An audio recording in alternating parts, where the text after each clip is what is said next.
प्रश्न क्या है। पहला प्रश्न यह है कि भारतीय राष्ट्रीय कांग्रेस का मुंबई अधिवेशन 1889 में हुआ, इसमें छत्तीसगढ़ से भाग लेने वाले एकमात्र प्रतिनिधि कौन थे। बहुत अच्छा प्रश्न है, तो याद रखिएगा वो थे रामचंद्र राव लाखे। ठीक है, मैं यहां पे नाम लिखता हूं, कौन थे, रामचंद्र राव लाखे। ये छत्तीसगढ़ के एकमात्र प्रतिनिधि थे जो कि मुंबई अधिवेशन 1889 में छत्तीसगढ़ से भाग लिए थे। ठीक है, चलिए दूसरा प्रश्न को ध्यान से देखिए। छत्तीसगढ़ का प्रथम मासिक पत्रिका कौन थी। ये बहुत आसान है, आप सभी को शायद आता ही होगा। इसका सही आंसर है छत्तीसगढ़ मित्र। ठीक है, छत्तीसगढ़ की प्रथम मासिक पत्रिका कौन थी, छत्तीसगढ़ मित्र थी, जिसको 1900 में माधवराव सप्रे जी के द्वारा इसको प्रकाशित किया गया था। ठीक है, माधवराव सप्रे।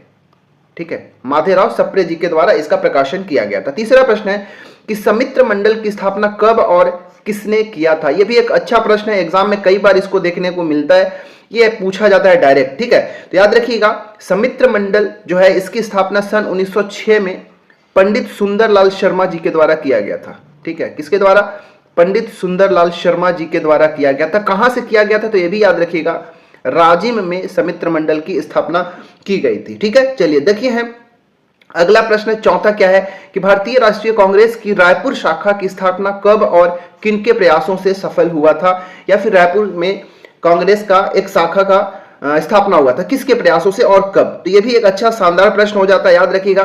तो 1906 के अंदर रायपुर में कांग्रेस की एक शाखा का स्थापना किया गया था, किसके प्रयासों से, तो याद रखिएगा श्री CM ठक्कर। ठीक है, CM ठक्कर जी के भरसक प्रयासों से इसकी स्थापना हुई थी। पांचवा प्रश्न है कि हिंद केसरी पत्रिका का प्रकाशन कब, किसने और कहां से किया था। ठीक है, जो लोकमान्य तिलक जी का केसरी पत्रिका थी उसी से प्रभावित होकर सन 1907-8 के आसपास, 1907-8 में, ठीक है, इसका प्रकाशन किया गया था माधवराव सप्रे जी के द्वारा ही। ठीक है, माधवराव सप्रे जी के द्वारा ही, और हिंदी में। ठीक है ना, ये हिंदी पत्रिका थी, याद रखिएगा सन 1907-8 में। और कहां से, तो नागपुर से इसका प्रकाशन किया गया था। ठीक है।